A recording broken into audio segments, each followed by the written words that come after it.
जो एक महीना ना नहाए वो छोटा बाबा, और जो 6 महीने गुस्ल न करे वो बड़ा बाबा। बाबा जी को नमाज नहीं सीधी आती और बाबा जी सरकार बने हुए, हाल ही कोई नहीं। जो अल्लाह के खाते पढ़ गए, और बाबा किस्मत का हाल बता रहा है। दरवाजे पे रोटियां मांगने आते हैं, किस्मत का हाल बताते हैं। अपनी इतनी खराब है कि मांगते फिर रहे, और कौम बेचारी हाथ दिखा रही है, हाल बता रही है। अपना ये बेड़ा गर्क हुआ। मुझे आपका तो नहीं पता, हमारे देहातों में ना ये कभी कभी सोना भी डबल करते थे मांगने वाले। यहाँ भी होता है ये काम जी, वो सोना लाओ जी, तुम्हारा सोना डबल कर दे। तो पता तब चलता है जब सिंगल भी गायब हो जाता है।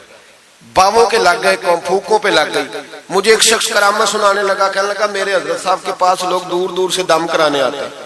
और मैंने कहा दम कराना जायज है, तवीज देना जायज है, लेकिन मैंने किसी हदीस में नहीं पढ़ा कि कोई बंदा यमन से हुजूर के पास दम कराने आया है, मिस्र से दम कराने आया है। दम कराना बिल्कुल दुरुस्त है, हम खुद करते कराते, लेकिन ये असल दीन नहीं। नबी पाक के पास ना कोई शाम से तवीज लेने आया, ना दम कराने आया। रसूल पाक के पास तो जो भी आया करता था, नबी पाक का दीन ही सीखने आता था। तो दीन की बात कर, दम दुरूद की ना सुना, ये तो जिमनी बात है, ये तो ज़ैली बात है। आला हजरत दरवाजे पे खड़े थे, एक बाबा मांगने वाला आ गया। आला हजरत से कहने लगा 10 रुपए दो वरना आपका मकान उलट दूंगा। ये नफसियाती कब्जा कर लेते हैं। तो माँ भी बडेरी कहती है दे दो, कहीं वाकई ना उलट दे। आला हजरत ने ये अकीदा नहीं हमें सिखाया कि हम रस्सियों से डरते फिरे। इतना कमजोर ईमान, लोग अपने साये से डरने लग गए। बाबा जी कह गए, और छोड़ बाबा जी के मुंह से कौन सा कुरान हदीस निकलता, बस कर दे। किस चक्कर में कौम को डाल दिया। आला हजरत रहमतुल्लाह अलैह दरवाजे पे खड़े, फिक्रे रजा से मीनार है ना, तो सुनो फिर फिक्रे रजा क्या है, सुनो फिर। ये रजा के नेज़े की मार है कि अदुम के सीने में गार है, किसे चारा जोई का वार है कि ये वार वार से पार है। आला हजरत रहमतुल्लाह अलैह दरवाजे पे खड़े थे, बाबा जी आ गए, कहने लगे 10 रुपए दो। 10 रुपए का माना उस जमाने में यही था जो आज 10,000 का माना है। 10,000 मांग लिया, कहने लगा दो नहीं तो मकान उलट दूंगा। आला हजरत फरमाने लगे तू 10 के 20 मांग, मैं देने को तैयार हूं, पर मकान उलटने वाली बात गैर शरीया, ये वापस ले ले। शरीयत तुझे ये कहने की इजाजत, मेरी बातों की समझ आ रही है आप हजरात को? वो कहने लगा नहीं मैंने उलट देना है। आला हजरत की वालदा बूढ़ी औरत अंदर से बोली, कहने लगी अहमद रजा दे दो, फकीरों से नहीं उलझते। तो आला हजरत फरमाने लगे अम्मा जो सच्चा फकीर हो मैं तो उसके कदमों में बैठने को तैयार, पैर चूमने को तैयार। हम तो निस्बतों पे मर मिटने वाले लोग, लेकिन बात वो करे जो रसूलुल्लाह की शरीयत इजाजत देती है। जिसकी इजाजत नहीं देती हम वो बात करने की इसे इजाजत नहीं देंगे। उसने कहा जी मैंने उलट देना है। इतनी बात हुई तो आला हजरत के जो शहजादे थे ना, छोटे मुफ्ती आजम मीर मौलाना मुस्तफा रजा खान साहब, वो मकान की दूसरी छत पर, डबल स्टोरी मकान था, तो ऊपर वाली छत पे खेल रहे थे। उनका पैर फिसला, वो गर्दन के बाल अंदर गिर गए, अंदर से शोर उठ गया, बच्चा गिर गया। बच्चा वो फकीर भी सीधा हो गया, देखा ना नहीं ना पैसे दिए, तो शहजादे गर्दन के बाल गिरे ऊपर वाली मंजिल से। लेकिन सुनियो किधर खो गए मैं और आप। मेरे आला हजरत का अकीदा सुनो, फाज़िल बरेलवी अंदर नहीं गए, हालांकि हुजूर अलैहिस्सलाम का फरमान मौजूद है कि औलाद आदमी को बुज़दिल कर देती है, औलाद के हाथों बंदा कमजोर हो जाता है। अंदर नहीं गए, वहीं खड़े रह के कहने लगे अम्मा मेरा एक बेटा है, मेरा 1000 भी हो तो मैं सारा नबी पाक की शरीयत पे कुर्बान कर दूंगा, लेकिन किसी बावे की मैं गलत बात मानने को तैयार है। आला हजरत की जुबान से ये लफ्ज निकले तो साहबजादे उठ के दौड़े आए, कहने लगे अब्बा जी जरा इधर तो देखें, मैं दूसरी मंजिल से गिरा हूं पर मुझे खराश भी कोई नहीं आई, मुझे खराश भी कोई नहीं आई, देखे मेरे कपड़ों को मिट्टी भी नहीं लगी। आपके 2-3 मुरीद खड़े थे, कहने लगे हुजूर ये आपकी करामत है। आप फरमाने लगे मेरी करामत नहीं, ये मेरा अकीदा है, तौहीद है, ये मेरे रब पर ईमान है, खराश नहीं आई। अब उस फकीर को फरमाने लगे आला हजरत के तू कहता था मकान उलट दूंगा, चल उलट ना फिर 10 रुपए नहीं लेने, उलट। चुप कर गया। तो आला हजरत, लोग कहते हैं मौलवी साहब के पास क्या है, जिसके सीने में रसूलुल्लाह का दीन है उसके पास कुछ नहीं, तो फिर किसी के पास भी कुछ नहीं। हाँ जिम्मेदारी से कह रहा हूं, किसी के पास कुछ नहीं। अगर जिसके सीने में कुरान और सुन्नत का नूर है, अगर उसके पास ही कुछ नहीं।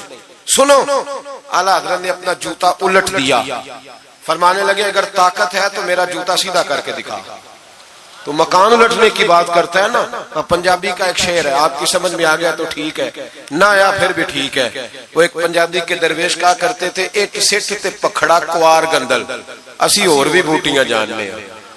पता है हमें सारे गुरुओं का है, चलो करामत ना दिखाएं तो बात अलग है, पर खबर हमें है। फरमाया चलो सीधा करो, उसने पूरा जोर लगाया पर जूता सीधा, पसीने आ गए तो कहने लगा जी मैं माफी मांगता हूं, आज के बाद ऐसी बात नहीं करूंगा। आला हजरत वली थे तो वली सखी होता है, जेब से हाथ निकाले, फरमाया तू 10 मांगता था, अल्लाह 20 लेके जा, लेकिन गैर शरी बात खुदा ना बस करो। जो हमें हमारे बुजुर्गों ने नजरियात दिए उन पर कायम रहो। अकीदा रिसालत, आला हजरत के जमाने मुबारका में एक मौलाना ने कह दिया कि हुजूर के बाद भी कोई नबी आए तो खत्म नबूवत में फर्क नहीं पड़ता। तवज्जो है मेरी बात पर? इधर देखो मेरी तरफ। आला हजरत ने पता क्या जवाब दिया? आला हजरत फरमाने लगे तू कहता है आ जाए तो फर्क नहीं पड़ता, हम कहते हैं आए क्यों हुजूर के बाद? हमें जरूरत ही कोई नहीं, हमें कोई हुजूर ने कमी छोड़ी, हमें हाजत ही नहीं, आए क्यों? आला हजरत ने फतवा कुफर दिया। एक मौलाना उठे तो कहने लगे जैसा इल्म नबी पाक को है वैसा जानवरों पागलों सबको है। फिर वो कहने लगे मेरी बात का ये मतलब था, वो मतलब था, सच्चे दिल से, बड़े ठंडे दिमाग से। देखिए मैं कोई ऊंचा नहीं बोल रहा, कोई जोश में नहीं हूं। देखो एक बंदा कहता है जैसा इल्म नबी पाक को मिसाल देता है कि ऐसा अताई इल्म तो जानवरों पागलों सबको हासिल है। वो कहता है मेरा ये मतलब है, मेरा वो। हमारा सवाल ये है कि तुझे ये बात कहने की जरूरत क्या है? बोले है कोई जरूरत?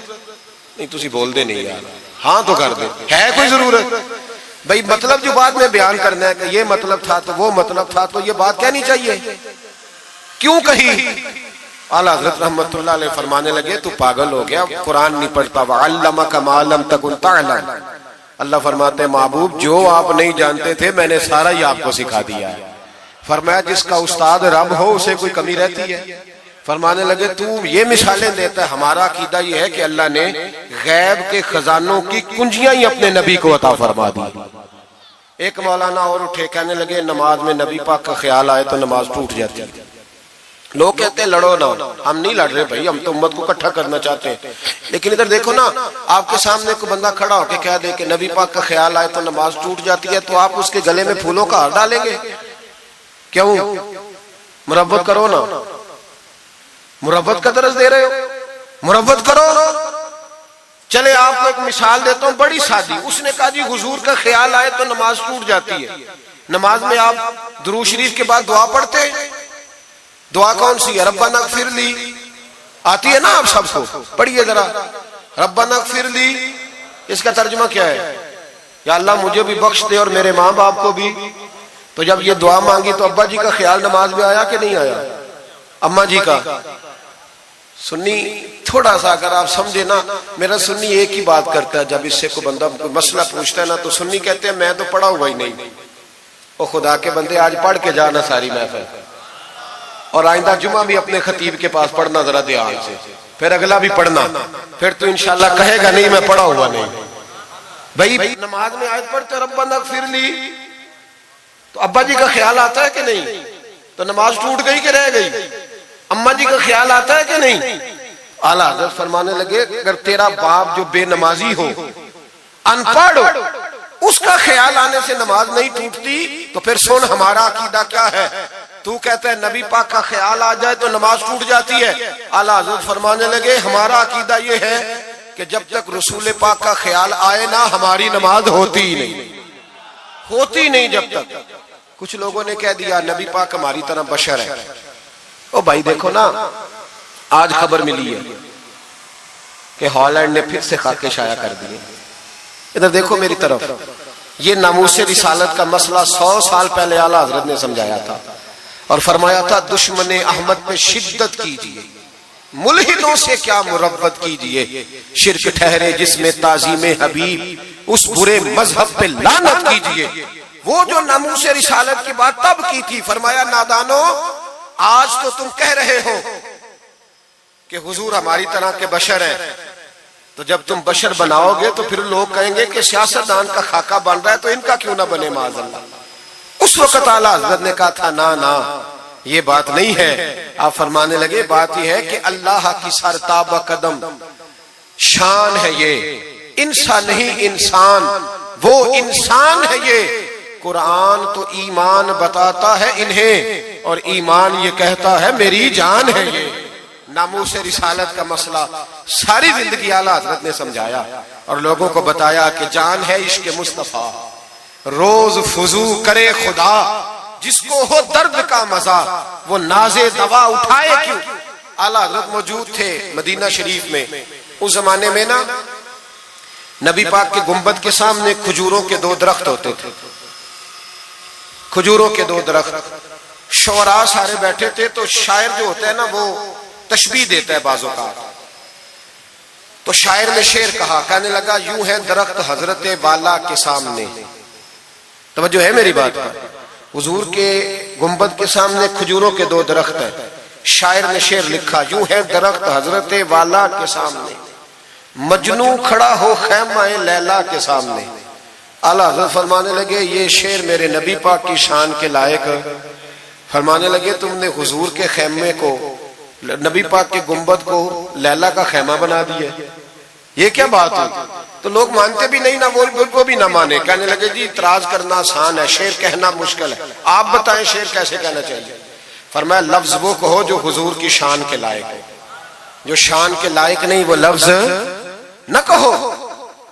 शेर क्या कहा, कहने लगे यूं है दरख्त हजरत वाला के सामने, मजनू खड़ा हो खैमाए लैला के सामने। आला हज़रत फरमाने लगे गलत है तशबीह। कहा जी आप बता दे। तो आला हज़रत फरमाने लगे सुनो फिर, यूं है दरख्त हजरत वाला के सामने, कुदसी खड़े हैं अर्शे मुअल्ला के सामने। गोया कुदसी खड़े हैं अर्शे। ये फाज़िल बरेलवी रहमतुल्लाह अलैह का अंदाज है। नामूस रिसालत के बारे में कभी किसी को गुंजाइश, हमारे एंकर टीवी पे बैठ के अभी भी बातें होंगी सवेरे बड़ी, मौलवी जज्बाती है जी, ये कहता है कि गुस्ताखाने रसूल से रिश्ता तोड़ो, और सारे एंकर हमारे बच्चों को खराब करते हैं। कहते हैं जी हुजूर ने तो अपने बेअदब को माफ किया। बिल्कुल माफ किया है, बिल्कुल माफ किया। नबी पाक ने अपने बेअदब को माफ किया है, पर हजरत अबू बकर सिद्दीक ने हुजूर के बेअदब को कोई नहीं माफ किया। हजरत उमर ने हुजूर के बेअदब को माफ, हजरत उस्मान गनी ने माफ, मौला अली ने माफ, इन लोगों ने हुजूर के बेअदब को माफ। लेकिन ना जो मेरी बेअदबी करेगा उसे मैं माफ करूंगा। बेअदबी मेरी करे और माफी मेरे छोटे भाई से मांग ले, उसको हक है माफ करने का, मैंने माफ करना है। क्योंकि बेअदबी ये मोटी बात है, इसको समझ ले। इस इज्तिमा में मैं हुकूमत पाकिस्तान को मशवरा देता हूँ, बड़ा बड़ा ठंडा मशवरा देता हूँ कि अगर बचना चाहते हो ना तो इनसे ताल्लुक तोड़ लो और इन्हें सख्त जवाब दो, बच जाओगे। वरना जो उनसे रिश्ता नहीं तोड़ेगा वो खुद भी नहीं बचेगा, वो राह में बह जाएगा, वो अल्लाह की पकड़ में आ जाए, उसके लिए मुश्किल हो जाए। खुदारा सख्त जवाब दो, तुम्हें अल्लाह ने मनसब दिया, मौका दिया, सख्त जवाब दो, स्टैंड लो। लोग कहते हैं उलमा की तकरीरों से क्या होता है, हमारी तकरीरों से गाजी इल्म दीन शहीद पैदा होते हैं, हमारी तकरीरों से आमर चीमा शहीद पैदा होते हैं, हमारी तकरीरों से गाजी मुमताज हुसैन कादरी पैदा होते हैं, ये यहां से पैदा होते हैं। इसलिए मेहरबानी करें, खुदा का खौफ करें और सख्त जवाब दें, और अपने मुसलमान होने का, आप मुसलमान हैं, मुसलमान होने का सबूत दे, सख्त जवाब दे। और अगर वो नहीं मानते तो गुजारा खाने पीने रोटी के बगैर हो जाता है, पर नबी पाक के बगैर नहीं होता। इसलिए मेहरबानी करो, उनको करारा जवाब जाना चाहिए। आप तायीद करते हैं मेरी बात की, सारे हज़रात होना चाहिए ना जी ऐसा। अल्लाह आपको जज़ा दे, आगे बढ़िए। आला हज़रत रहमतुल्लाह तआला अलैह ने इल्म सिखाया लोगों को। उनका कमाल पता क्या था, हम ना कमजोर दलाइल के साथ मैदान में उतरते हैं तो फिर हमसे लोग काबू नहीं आते। हमें ना स्टडी करनी चाहिए, पढ़ना चाहिए। हमारे यहाँ पढ़ने पढ़ाने का रिवाज नहीं, बल्कि अब तो जब से ये सोशल मीडिया आया है, मुफ्ती भी सारे फेसबुक के रह गए। एक साहब पूछते हैं जी वो फेसबुक पे मैंने पढ़ा था, तो मैंने कहा फेसबुक किस किताब का नाम है, किस किताब का नाम है? उस पे तो जो जिसका दिल करता है, अच्छा भी उसका फायदा भी है, लेकिन मेहरबानी करें जब आपने पढ़ना हो ना तो फिर आप किसी मुस्तनद किताब से पढ़ें, फिर उस किताब का हवाला कोट करें ताकि माना जाए। आला हज़रत मसला बताना भी जानते थे और मनवाना भी जानते थे। उनकी किसी किताब का कोई जवाब, और जब जवाब नहीं होता तो बंदे गालियां देते हैं, और जब सामने वाला गुस्से में आ जाए तो समझो उलझ गया है, अब दलाइल कोई नहीं तो अब गुस्सा करके भागना चाहता है। आला हजरत का एक फतवा है, मेरी बातों की समझ आ रही है आप हजरात को? पीछे वाले जरा कम कम हाँ ना कर रहे हैं, आ रही है जी आप हजरात को समझ? माशाअल्लाह कोरम भी पूरा हो गया आपका, थोड़ी तवज्जो करें मेरी बात पर। आला हजरत रहमतुल्लाह ताला अलैह का एक फतवा है, आला हजरत का फतवा है कि जुमे की जो दूसरी अजान है ना, बाज मस्जिदों में खतीब के सामने होती है, फरमाया खतीब के सामने नहीं देनी चाहिए, बाहर दरवाजे पे देनी चाहिए। आला हजरत का फतवा है। अब मेरी बात भी जरा ठंडे दिल से सुन लें, अगर कोई खतीब के सामने देता है तो अजान उसकी भी हो जाती है, समझ आ रही है? सुबह रटा ना डाल देना अपनी मस्जिद में जाके कि जी उन्होंने तो ऐसे कहा है तो आप ऐसे करते हैं। लोग अपनी इरादा होता है ना लड़ाई करने का, तो बहाना कोई और बना लेते हैं। तो आप कोई किसी का प्रोग्राम हो तो मेरी बात सामने रख के लड़ाई ना करे। जिस मस्जिद में खतीब के सामने भी जुमे की दूसरी अजान होती है, अजान वहां भी बोलिए हो जाता है। आला हजरत का फतवा है कि बाहर देनी चाहिए, पूरा रिसाला लिखा है आला हजरत। और आप दलील ये देते हैं, आप फरमाते हैं कि खतीब तो आया बैठा है, बाहर अजान पढ़ो ताकि बाहर किसी के कानों में जाए कि टाइम हो गया है, खतीब को सुना रहे हो, वो तो आया है। उस पर दलाइल दिया आला हजरत ने, क्योंकि फुरोई मसला है, इख्तलाफ का हक रखते। जबलपुर में आला हजरत चले गए तो वहां कुछ मौलाना हजरात ऐसे थे जो नाराज हो गए, कहने लगे जी हम 50 सालों से ऐसे ही कर रहे हैं, इन्होंने नया फतवा दे दिया। उन्होंने आला हजरत पे मुकदमा कर दिया। ये कुछ लोग कहते हैं ना जी मुझे 40 साल हो गए, आप आज बात बता रहे हैं, तो भाई इल्म का ताल्लुक तजर्बे से नहीं होता कि 40 साल का बंदा तजर्बा कर ले तो नमाज सही हो जाती है। उसके लिए नमाज सीखनी पड़ती है, याद करनी पड़ती है। तजर्बे का ताल्लुक इल्म से, वो सीखना पड़ता है। आला हजरत रहमतुल्लाह ने फतवा दिया कि बाहर अजान पढ़ो।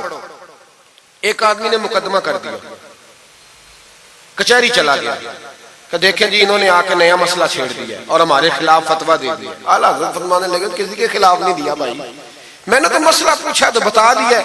हर बंदा कबूल करने की सलाहियत भी नहीं रखता, हक कबूल करने के लिए भी दरिया जितना दिल चाहिए, कबूल करना भी बड़ा मसला है। उसने मुकदमा कर दिया अंग्रेज की अदालत में, अगरचे जज मुसलमान था।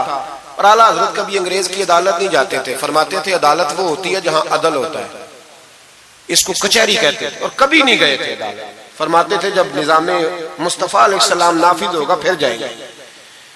मुखालिफिन ने मुकदमा कर दिया। वो जो सामने आवाज देता है ना जज के, फुला बिन फुला हाजिर हो, हमारे यहाँ तो उसे अदरी भी कहते हैं, हाकर भी कहते हैं, आप पता नहीं क्या नाम देते हैं उसको, क्या कहते हैं जी उसको यहाँ, चले जो भी है, नुमाइंदा कह लें आप जज का, मैं तफसील में जाता नहीं। उसको कहा जाता है ना फुला बिन फुला को बुलाओ। समझ आ रही है आप हजरात को? आला हजरत का मुरीद था वो बंदा। जब पता चला ना उसके जज के पास मुकदमा है, तो आला हजरत ने बुला के उसे सारी बात समझा दी। वो मुखालिफिन जब कचहरी पहुंचे तो आला हजरत गए कोई ना, वो कहने लगे देखा वो आया नहीं, हम जज साहब को कहेंगे वो तो अदालत को भी कुछ नहीं समझता, देखो ना नहीं आया, जरा मसाला लगाएंगे और जल्दी फैसला होगा। जज मुसलमान था, उसने केस सारा पढ़ा, समझ गया कि मसला यह है कि एक मौलाना कहते हैं अजान खतीब के सामने दो, दूसरे कहते हैं वहां दो। जब बारी आई ना उस केस की, केस पढ़ के ना तो अपने उस नुमाइंदे को कहने लगा मौलाना अहमद रजा बिन नकी अली खां को बुलाओ। उसको आला हजरत ने समझाया हुआ था, उसने पता क्या किया, जज के कुर्सी के सामने खड़े होके तो कानों में उंगलियां दे ली, कहने लगा मौलाना अहमद रजा वल्द नकी अली खां हाजिर हो। तो जज कहने लगा वो बाहर जाके कहने लगा जी यही बात तो मेरे आला हजरत फरमाते हैं, यही तो वो कहते हैं कि उन बाहर जाके खतीब तो आया बैठा है, यही तो वो कहते हैं, यही तो मसला है। वो जज उसी वक्त कहने लगा उनको आने की कोई जरूरत नहीं, वो जो भी कहते हैं सही कहते हैं, मसला उनके हक में। मुल्के सुखन की शाही तुमको रजा मुसल्लिम जिस सिमत आ गए हो सिक्के बिठा दिए। ये कमाल था इमाम अहमद रजा फाज़िल बरेलवी, बात कहनी भी आती थी और बात मनवानी भी, मनवा ली अपनी बात। वो उलमा भी बड़े काबिल थे, उन्होंने रुजू कर लिया, कहने लगे जी आपकी बात अकलन भी ठीक है, नकलन भी ठीक है, लिहाजा हम मानने को। पीलीभीत में आला हजरत चले गए। आला हजरत का फतवा है कि मुरीदनियों का पीर साहब से पर्दा वाजिब है जी, याद रहेगा आपको। और आला हजरत का ये फतवा है कि किसी बुजुर्ग की कब्र पे जाना है तो 4 हाथ दूर खड़े रहना है, करीब नहीं जाना। तवाफ करना हराम है कब्र का। बोसा लेने में भी इख्तलाफ है। आला हजरत फरमाते हैं मेरा मसलक ये है कि बोसे से भी बचो। मेरा नजरिया यह है कि बोसा 4 हाथ दूर खड़े रहो। 4 हाथ यहां तक होते हैं, चले आप बालिश्त कर ले, 4 बालिश्त दूर खड़े रह के फातिहा पढ़ो। किसने मलंगों को इजाजत दी है कब्रों पे माथा टेकने की, जब आला हजरत मना कर रहे हैं? सारा कुछ उनके खाते में डाल देते हो जिन्होंने सारी जिंदगी लोगों को मना करने में गुजार दी। मैं कभी कभी कहा करता हूं मेरे आला हजरत बड़े मजलूम है, बड़ा जुल्म हुआ, हर ऐब उनके खाते में डाल दिया गया, हालांकि वो पहरेदारी करते रहे नबी पाक की शरीयत। फरमाया दूर खड़े रह के फातिहा पढ़ो। और आला हजरत से किसी ने कहा था मैं बुजुर्ग के मजार पे कई दफा आया हूं, फैज नहीं मिलता। आप फरमाने लगे तुम मजारों पे गैर शरई हरकतें करते हो, तो बाबे तो तुमसे नाराज हो गए अल्लाह के वली, वो तुम्हारे ऊपर फैज की निछावर कैसे करें? तुम तो उनको तंग करते हो, गैर शरई हरकतें करते मजारात। लेकिन बस मौज है लोगों की, लगे हुए। मेहरबानी फरमाए, तवज्जो करें।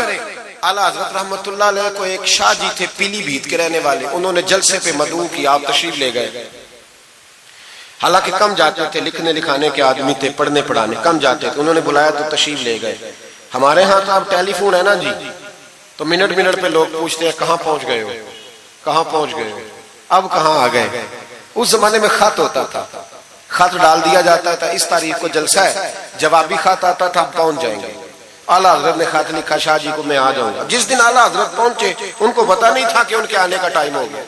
आला हजरत पहुंचे तो शाह साहब, शाह जी उनका लकब था बुजुर्गों का, वो शाह जी ना मुरीदनियों के बीच बैठे तावीज लिख रहे थे। आपको पता है मुरीदनियां ही ज्यादा नजराना देती हैं तवीज का, मुरीद तो पूरा पूरा देते हैं, इसलिए उनका पीर ज्यादा अमीर होता है। तो वो तवीज लिख रहे थे, मुरीदनियां बैठी थी दाएं बाएं। आला हजरत जैसे ही पहुंचे नजर पड़ी, अब तो बड़ी मुसीबत है, कोई रोकने वाला नहीं। अब तो जाली पीर की सदारत में लोग जलसा कर लेते, उसे तस्दीक हो जाती है, इतने बड़े मुफ्ती बैठे थे मेरे जलसे में, हमने अल्लाह रसूल का दिया खाना है। तो खुदा का खौफ करना चाहिए, रसूलुल्लाह के दीन से वफा करनी चाहिए। गलत आदमी की कभी सपोर्ट ना करें, वरना नबी पाक को क्या मुंह दिखाएंगे। मेरे आला हजरत रहमतुल्लाह ताला अलैह जब पहुंचे, शाह जी को देखा मुरीदनियों में बैठे तो वापस आ गए। लोगों ने कहा वो तो आला हजरत तो जा रहे। आला हजरत रहमतुल्लाह अलैह जा रहे थे, शाह जी को पता चला, वो दौड़े आए, आके कहा हुजूर लोग देख रहे हैं, कहां जा रहे थे? मैं वापस जा रहा हूं। कहने लगे कुछ तो ख्याल करें, लोग क्या सोचेंगे। आला हजरत के हाथ में छड़ी थी, जोर से जमीन पे मारी। फरमाया जो नबी पाक की शरीयत का ख्याल नहीं करता मैं उसका ख्याल करूं, जो शरीयत का ख्याल नहीं करता उसका ख्याल करूं। शरीयत का बस समझ लेंगे जुमला, जो शरीयत का ख्याल ना करे कभी उसका ख्याल, और जो शरीयत का ख्याल करे उसके पैरों में बैठे रहो, उसकी नौकरी करो, उसकी ड्यूटी करो, उसकी गुलामी करो, लाजमी करो। शाह जी ने एक दलील दी, कहने लगे हुजूर ये जो मुरीदनियां होती हैं ये बेटियों की तरह होती हैं। तो आला हजरत फरमाने लगे तरह ही होती हैं, बेटियां तो नहीं ना होती। और फिर दलील देखो, आला हजरत की दलील कितनी आला है। आला हजरत फरमाने लगे शाह जी कुरान ने नबी पाक की अजवाज को मोमिनों की माएं कहा है, वह अजवाजुहु उम्महातुहु, नबी की बीवियां तुम्हारी माएं हैं। लेकिन फरमाया वही अम्मा हजरत उम्मे सलमा बैठी थी तो नाबीना से अभी आए थे, जिसको कुरान ने मां कहा उसके सामने बेटा आया था। तो रसूल करीम सल्लल्लाहु अलैहि वसल्लम ने जनाब उम्मे सलमा से कहा पर्दा करो। अर्ज की हुजूर वो तो नाबीना है। फरमाया तुम्हें तो नजर आ रहा है ना।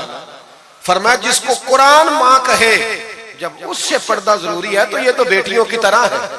शाह जी भी बड़े ज़र्फ वाले आदमी थे, कहने लगे हुजूर हाथ करीब करें, मुझे समझ आ गई, आपके हाथ में तौबा करता हूं, आज के बाद ये काम नहीं करूंगा। बड़े आदमी थे ना, मान गए। बड़ा आदमी मानता है, जो बुज़दिल होता है तो अपनी गलती पे डट जाता है। जब मान गए तो फिर आला हजरत भी तो आला थे ना, जब कहा ना मानता हूं तो फिर इमाम अहमद रजा भी झुके। और लोगों को पता तब चला जब आला हजरत ने शाह जी के पैर चूमने शुरू कर दिए। पहले नाराज होकर जा रहे थे, मैं तेरा ख्याल, अब शरीयत पे अमल किया तो कदम चूमे।